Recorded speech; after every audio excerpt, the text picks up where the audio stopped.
여러분 안녕하십니까? C채널 뉴스입니다. 북한의 식량 사정이 심상치 않다고 합니다. 김정은 체제 이후 더 심각해진 수준이라고 하는데요. 하지만 북한은 남한 대북 지원 단체들의 인도적 지원 물자까지 받지 않고 있다고 합니다. 왜일까요? 이인찬 기자의 보도입니다. 천안함 사건과 연평도 도발로 한동안 대북 지원을 강하게 차단했던 우리 정부는 지난해 여름부터 모니터링을 전제로 대북 인도적 지원을 승인해 왔습니다. 영유아 등 취약계층 지원에 국한됐지만 식량난을 겪는 북한에게는 상당히 요긴했을 것으로 보입니다. 그런데 북한은 지난 12월 17일 김정일 국방위원장 급사 이후 남한의 대북 지원을 받아들이지 않고 있습니다. 최근 유진벨 재단을 제외하고는 김 위원장 사망 당시 북한에 머물렀던 북민협 관계자들이 마지막 방북 인사들이었던 것으로 보여집니다. 남쪽에서 인천하고 남포로 가는 지금 전기 항로가 폐쇄가 된 상태고요. 오이사조치 일환으로.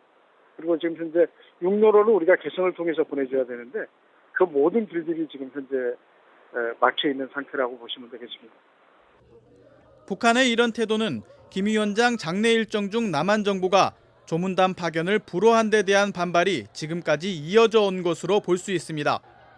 그때부터 지원단체들이 물자를 보내겠다는 의사를 팩스나 전통문을 통해 보내도 북한은 일체 응답하지 않고 있습니다.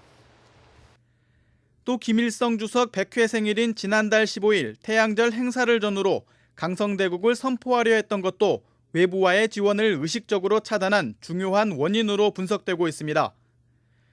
그러나 북한의 심각한 식량 사정을 고려할 때 현재 태도는 그리 오래가지 않을 것이라는 전망이 가능합니다.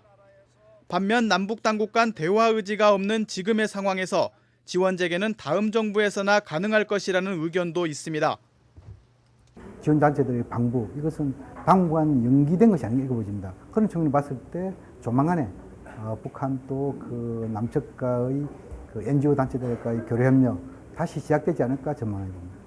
이명박 정부하고는 아마 본인들이 좀 대북의 어떤 협상이라든지 이런 것을 좀 기피하고 있다는 것도 우리 눈에 보이는 거거든요. 그래서 이게 대선 이후까지 나갈 수도 있다고. 한편 지난 3월 중국 애덕기금회를 통해 밀가루 153톤을 지원했던 한국기독교교회협의회는 아직 조선그리스도교 연맹으로부터 식량 분배 계획서를 받지 못하고 있습니다. 조국련이 중앙당 기조에 따른 것인지 알 수 없지만 지난해 5월 1차 지원 당시 20여일 만에 분배 계획서를 보낸 것을 비교하면 뭔가 달라진 분위기를 엿볼 수 있습니다. 게다가 지난 3월에는 중국 단둥에서 교회협 관계자와 면담까지 가진 바 있어 남측의 지원을 거부하고 있는 북한의 태도가 더욱 이해되지 않는 상황입니다. 교회협은 애덕기금회를 통해 분배 계획서를 재요청한 것으로 전해지고 있습니다. 소식통들에 따르면 북한 내부에서는 300만 명이 아사했던 고난의 행군기 징후들이 나타나고 있다고 합니다. 굶주리는 주민들을 위해 북한의 전향적 태도 변화가 절실히 요구되고 있습니다. C채널 뉴스 이인창입니다. 한편 북한의 신생아 10명 중 1명은 정상적인 임신 주수를 채우지 못하고 태어나는 조산아인 것으로 나타났습니다. 이 결과 북한은 전체 조사 대상 184개 나라 중 80위로 조산 비율이 높은 나라로 분류됐습니다. WHO 세계보건기구가 발표한 세계조산보고서에 따르면 2010년 북한에서 태어난 신생아 34만 7,600명 가운데 임신 37주 이전에 출생한 조산아는 3만 7,300명으로 전체의 10.7%를 차지했습니다.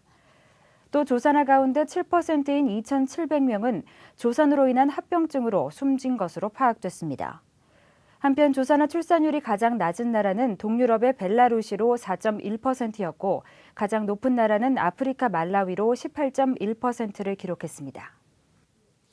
창조 질서를 회복하고 생명을 살리는 것은 모든 기독교인의 사명입니다. 환경 문제가 갈수록 심각해지는 상황에서 기독교인의 역할은 무엇일까요?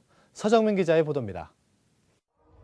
한국교회는 생태계가 신음하는 현장에 언제나 함께했습니다. 환경 문제가 사회적으로 부각되면서 80년대에 교회 여성들을 중심으로 환경운동을 전개하기 시작했습니다. 환경 파괴의 원인이 자연을 생명의 대상으로 여기지 않고 지배와 이용의 대상으로만 여기고 있다고 판단했기 때문입니다. 실제 창조신앙에 기반한 기독교계 환경운동은 1990년대부터 시작돼 지금까지 이어지고 있습니다. 지난해 구제역 파동으로 나라가 떠들썩했을 때 기독교계는 육류로 가득 찬 밥상을 회개하며 탐욕을 버릴 것을 당부했습니다. 또 우리가 살고 있는 문명 시대를 재점검하자는 목소리가 높아졌습니다. 특히 올해 기독교계 환경단체는 정부의 4대강 개발 사업, 제주 강정마을 해군기지 건설, 핵 발전 사업 등에 초점을 맞춰 생태계 회복과 기독교인 회심 운동을 펼쳐왔습니다. 교회 여성단체들도 현장을 방문해 기도회를 개최하고 토론회나 심포지엄을 열기도 했습니다. 또 오는 2013년 WCC 세계교회협의회 제10차 부산총회에서도 자연환경, 생태계 회복 등의 주제가 논의될 예정입니다. 기독교계 환경단체들은 핵과 해군기지 건설, 4대강 사업은 하나님의 근본적 창조 질서 원리를 파괴하는 것이라며 생태적 회심을 촉구하고 있습니다. 각 교회들은 일회용품 사용을 줄이고 친환경 제품을 사용하는 운동을 전개하고 있습니다. 에너지 낭비를 막기 위해 불필요한 조명소 등 육류 소비를 줄이는 운동도 이어가고 있습니다. 하지만 여전히 일부 기독교인들이 환경 문제와 신앙을 별개의 문제로 바라보는 경우가 있어 우려가 높습니다. 기독교 환경운동연대 양재성 목사는 기독교인이 시대의 현안에 책임의식을 갖지 않으면 사회적으로 도태될 수밖에 없다고 강조하고 있습니다.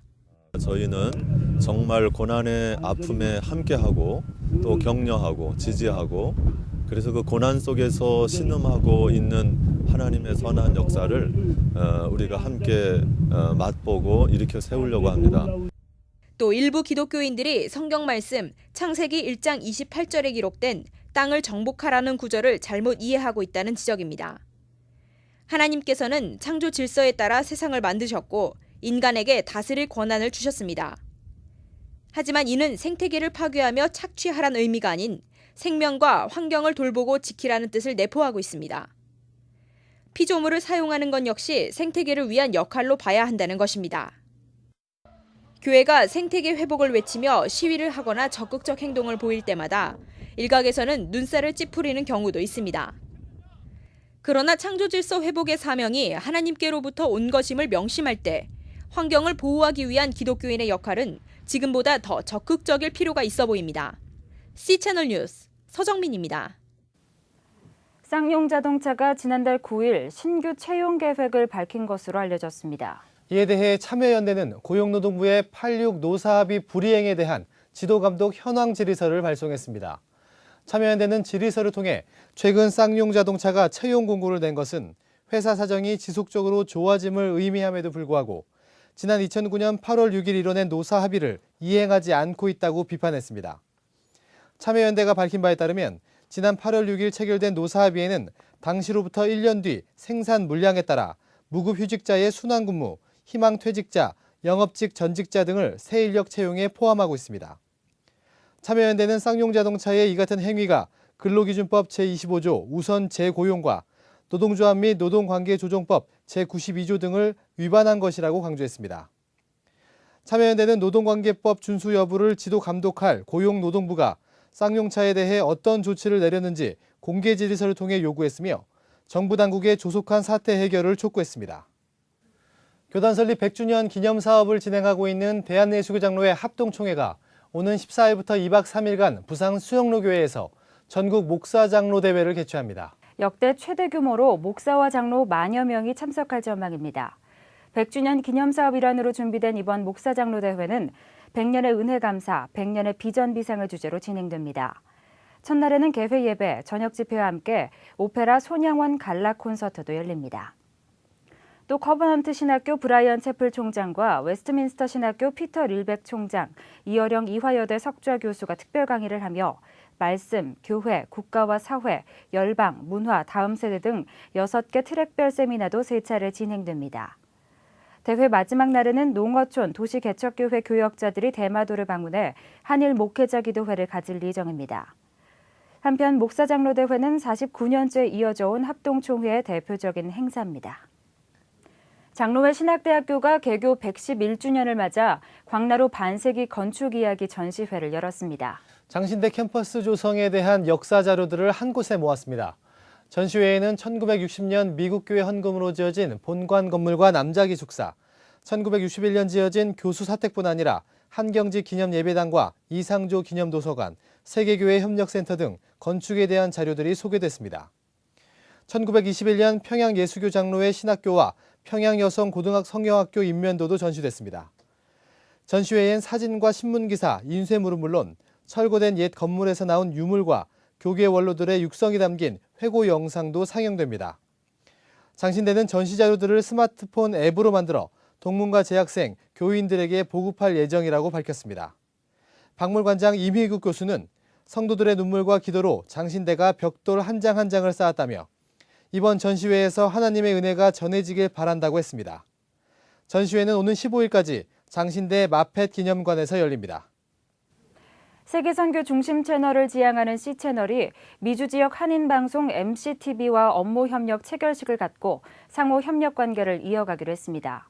C채널 상암동 본사에서 진행된 체결식에는 C채널 허미숙 사장, MCTV 김환기 사장과 임원이 참석해 방송미디어 콘텐츠 교류, 해외 선교 네트워크 구축 등 적극적인 협력을 약속했습니다.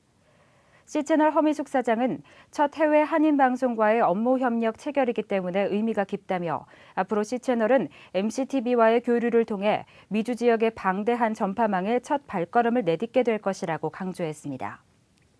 김환기 사장은 C채널과의 교류를 통해 방송 복음 전파라는 꿈과 열정이 미주 지역에 뿌리내리길 기대한다고 전했습니다.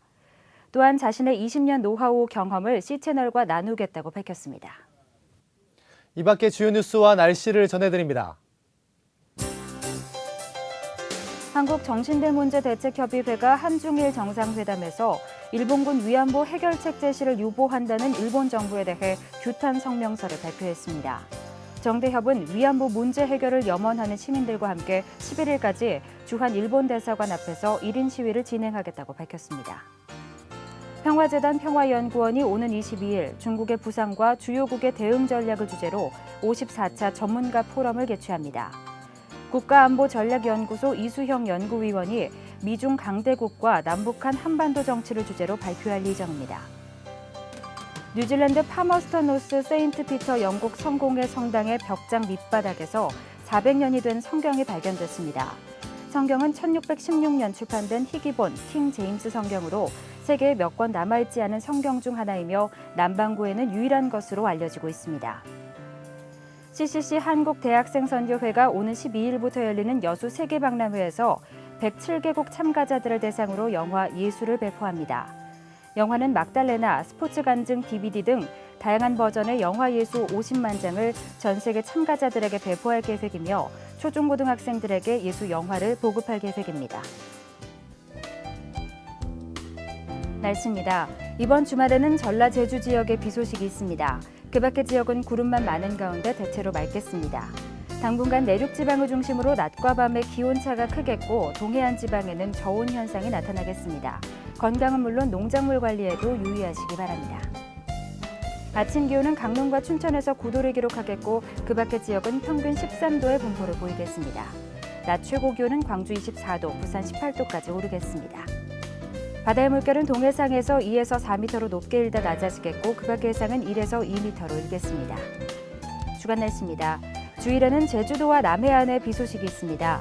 비는 월요일까지 이어지겠고 다소 많은 양의 비가 내리는 지역도 있겠으니 주의하시기 바랍니다. 세계적인 학자들은 지구가 스스로 회복할 수 있는 지점을 이미 지나쳤다고 말합니다. 환경 파괴와 자연재앙은 이제 피할 수 없다는 말인데요. 개발이냐 보존이냐의 논쟁에서 무엇이 우선인지는 분명한 것 같습니다. 뉴스를 마칩니다. 함께해 주신 여러분 고맙습니다.